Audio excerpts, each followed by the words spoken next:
Boa tarde a todos, os que estão aqui em Roma, aqui na Pontifícia Universidade Gregoriana, e os que também estão em Lisboa, na Universidade Católica Portuguesa, no Centro de Estudos de História Religiosa.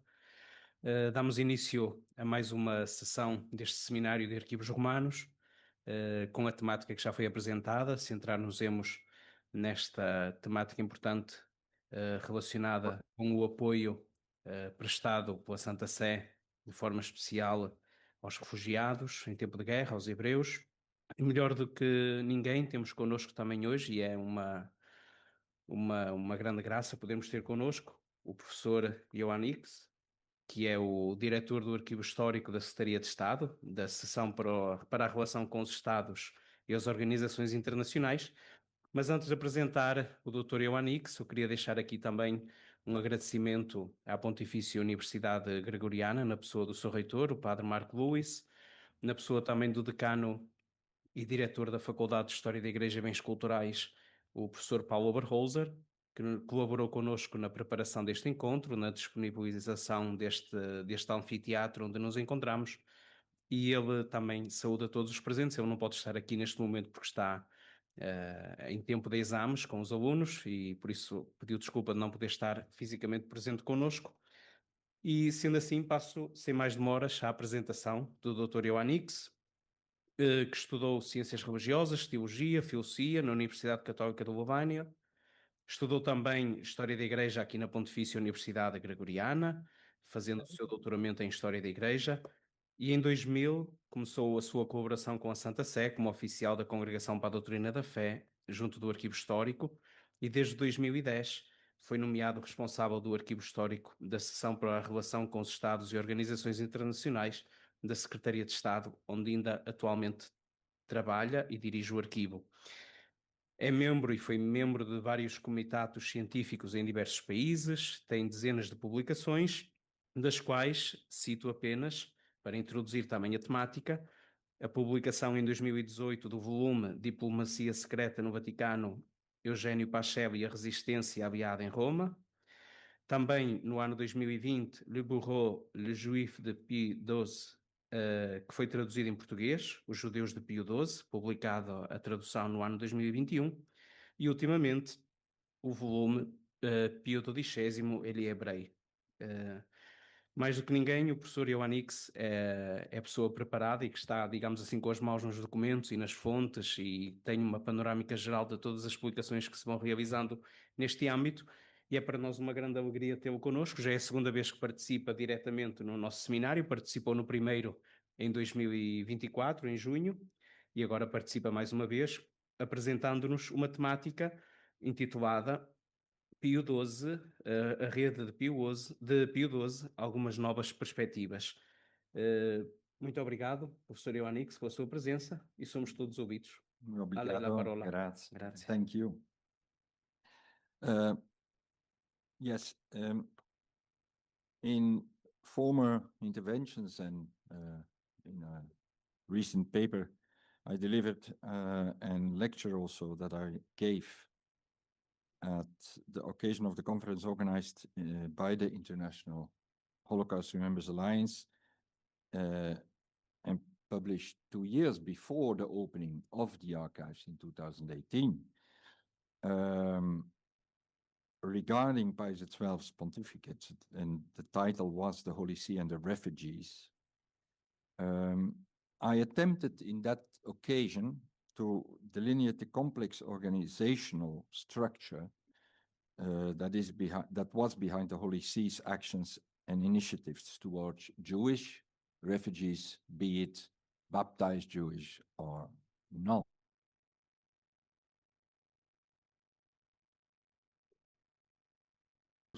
A three-level structure based on geographical principles. The first being an international one, the second one a regional, and the third restricted to Rome and the Vatican itself. Now, this pattern, let's say, of 3 levels, I had to change during the last 5-7 years of research, and after seeing what came out of the new archives, the new opened archives. And it permitted me to modify and enhance my former argument as such that I can say that there was the levels were inversed, in fact, and there were 4 levels at least. First level, what's the Vatican, the Rome, and the environs. At this first level of the network, of course, the activity, which is already known by the literature, was the Roman escape line, active before the war, and the local resistance also, or the collaboration with local resistance in Rome. The second level, Italy, because in my previous paper, I already put forward that the Vatican Secretary of State made direct contact with dioceses or the big cities like Turin, Torino, Milan, Genova, Florence, Assisi, among others, with instructions to assist Jews. Now, this was new in that moment. Recent archival findings have proved that this was indeed the case. Now, until the German occupation of Italy, many non-Aryans sought shelter within the borders of Italy, and the Holy See continuously sought concessions for both Italians and foreigners affected by the anti-Semitic or racial laws in Italy. And these concessions ranged from curtailing the effects of discrimination where possible, permission for confine libero or emigration, and camp visits where possible. Then we come to the third level, which is the European continent, and there is for us, let's say, the hard nutshell. The Bureau of the Jews,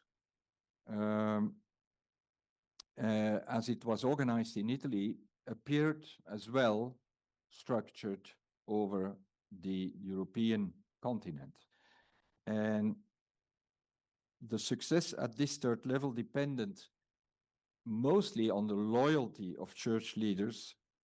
That means cardinal archbishops, bishops in single dioceses, or abbots and heads of convents, and their adherence to the Pope's doctrine on Jews, of charity, and resistance against Nazi ideology. And of course, this depends really on the individual. A strategic decision by the Secretary of State was, of course, to establish all over Europe Catholic relief committees, which operated at grassroots level in various countries, and from the 30s on functioned as intermediaries with the Vatican. And the task was, in fact, provide relief for Jews. They included, for instance, the well-known St. Raphael's Verein in Germany. We come back to that. And later, of course, this Raphael's Verein will be forbidden in Germany, and it had to be located elsewhere in Rome and in Lisbon. The vast number of Jewish lives saved through the efforts of this Raphael's Verein, St. Raphael's Verein, will inevitably act as a catalyst, I said already in my last publication, which I delivered. It would inevitably act as a catalyst for numerous studies in the very near future. While I was writing that, these studies were already coming out. And this brings us to the case of Portugal. In fact, when I predicted in that last article that many publications would see the light of day, it has indeed been the case. Recently, these articles were published already by Hubert Wolff and his group Jana Haag, Sascha Hinkel, Elisabeth Maria Richter, Judith Schepers, and Barbara Schuller, entitled with, I think it would take not 3,000, but 300,000 visas, where that was published. And a little later than the group in Germany, there was also Raimondo D'Alessandro of the LUMSA in Rome, who made a study on the same theme, and that was already published. So these papers or articles are coming on lately with great velocity. To this, we should, however, add also other kind of studies which are parallel to this and which are very useful for us. One I can cite, for instance, is that of Alejandro Diegues, who published already Argentina, Terra di Promessione, gli archivi delle nunziature di Giuseppe Fietta, 37-53, e Mario Zanin, 53-58. Such publications, of course, of colleagues, are basic reference works for the future, and will be very helpful also to understand better what was happening in the nunciatures and around them. Now, the studies I said from Wolf and D'Alessandro shed new light on a group of people who were at the heart of the project of the Vices of Brazil. And I cite, it were Cardinal Faulhaber, Cardinal James Louis Copello, Archbishop of Buenos Aires, Archbishop of Buenos Aires, and Cardinal Sebastião Leme, Archbishop also, and also the central role of a nuncio like Aloisio Masella is put in spotlight. These studies confirm what was already clear in other cases in the past, namely the concern to ensure rapid assistance. It is a concept which comes back in these studies and which was already said also before. The great problem for saving people, whoever it was time. And sometimes time was too short to save a life. And unfortunately, what we already indicated in our book was that the endless time lost in financial and bureaucratic alignments of minimum requirements and limits put by countries on immigration, all these bureaucratical, let's say, work, of course, caused an enormous loss of time. We now also have a better and more certain understanding of the exact distribution already of the number of vices for Brazil, which would be the 2,000 for Germany, which is confirmed, and 1,000 for Catholics of Jewish origin in Europe. Now, the Wolf study, but also the other one, D'Alessandro, deepens our knowledge mostly on these 959 individuals already cited by Milgram years ago. And in my last article, in fact, I put this as a question, really a basic question for all of us. How come that a book which gives the list of these 959 was not taken in account seriously by academics all over the world? I mean, there was no academic citing it, using it as a sort of, entrance gate, even to step into something that was going on, and of which these visas for Brazil was only a part. I mean, one could immediately grasp that or idea or recognize that idea looking to this book of Milgram. In addition now to the data provided by the archives, another element stands out, and this is that thanks to the opening of the archives, we also have now knowledge of the individuals who were refused a visa. Because before we had a list of those who arrived in Brazil, and so who made it. Now, with the opening of the archives, we can see also who couldn't make it or who, lost, unfortunately, a chance to leave Europe. And we see also many times we can see the reasons of the refusal. Wolf and his collaborators indicates how initially there was no procedure at all, and that this procedure was only established around, no, exact date, July the 29th, 1914. Now, this is set out in a document containing the rules in 8 points, which is, of course, fruit of negotiations and contacts with the diplomatic representation of Brazil.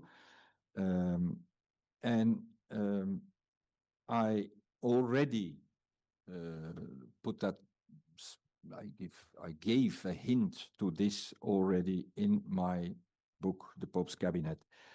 It is striking, and it was always striking for me, that at the 6th point of this list of 8 points, which deal with financial and practical resources, it clearly indicates that the journey was almost always by Spain and Lisbon. So that's the gateway, that's the way of Europe for Rio de Janeiro and South America in general. Because there I have to put anyway again a question mark a little bit, because of course one has to start digging and making a preference for a team, an item in his or her studies. But if we talk about this kind of action by the Holy See, it is a little bit tricky, I must say. If one is really limiting himself or herself to one item like the visa of Brazil, while we know that while this was going on, there were other countries also taking in people with, I say, for example, Haiti, the Dominican Republic, where 1,600 visas were given out. I mean, which is half of that of Brazil, which is a lot. And it was Monsignor Ferrofino, who was active for the Dominican Republic, Haiti, and so on, and who was in fact opening a route to Canada, the USA, Mexico, Cuba, and other countries. So it was not only, let's say, a route from Lisbon to Rio. It was much more than that, yeah, which was coming out of Europe. And so I think that there is a sort of missing link in the whole interpretation of the Holy See's work and action for Jews for the moment. And as long as one doesn't see that the instructions came also from Rome and started from really the heart of the Vatican, I think, of course, one will see this always compartmentalized and see as if it are individuals who are working somewhere, like Roncalli, like Casullo, like other people, other nuncios, or bishops even, because also Utrecht de Jong is a very clear example of a bureau that was constructed or erected by instruction of the Holy See. We have the documents to prove it. So it was not de Jong himself who started, inventing, who had an idea. One morning I go and make here a bureau for Jews. No, he did that really on instruction of the Pope and his collaborators. So this is important to see that. The same thing, as I said, for the dioceses in Italy. We more and more find instructions coming from the Secretary of State to these bishops. It is clear that they knew that they had to do this, and they knew also that they were helped by the Vatican in case of to get their aim. And then another thing, but that is really a little, let's say, conclusive observation. One, there is a lot to do about baptisms, and then the baptisms of Jews and so on. And it is true, you can analyze that from the theological point of view, from the political point of view, why did they do that, and so on. Now, one thing you should never forget, there was a complete new vocabulary, which was not Catholic. We earned that vocabulary from the National Socialists and the fascists. I mean, Jewish Catholic, we were not talking like that before. The non-Aryan Catholic, I never saw that in other writings before. I mean, these are terminologies which come up with National Socialism and fascism. And so also the church is faced with a new vocabulary, which they use. Of course they use it, because they are afraid also to use other terminologies in front of the diplomats and the political sphere in Germany and Italy and other countries, of course, of Europe. Now, I can close here for my little outline on this Pope's network, and then say a little bit on, because it is on archives of the Vatican also that we should talk today, and our historical archives have, in the meanwhile, almost completed the second part of Portugal, which goes from 48 till 58. And this second part of Portugal contains 10,825 documents divided over 62 positions, on which we will find information on the seminaries in Portugal. A very important part is on the agreement between the Holy See and the Portuguese government for the modification of the Convention of 20 April 1928, and who was signed in Rome on the 18th of July 1950, which is of course a basic document to understand the ecclesiastical and civil politics towards the church after the 50s. Then the description of the dioceses, what the status questiones in these dioceses in the 50s, very interesting. Also, the whole issue on this membration of the Goa diocese, let's say, much more than a diocese, very big, but also the decolonization of that area comes on very, very on the foreground, and of course in other series too, because when we open the series of India and other confining confining countries, we will find a lot of material which is of course also related to Portugal and the politics of the government in Portugal. As in all series, in the second part of all series of the countries, have always a mention of communism. Communism was a threat in that time, and it comes clear while it is really a title in every series of the after 48 second part of Pius XII. And then, of course, there are a lot of single positions on the embassy, on the representations, the diplomatic activities between the two countries. There is a lot also on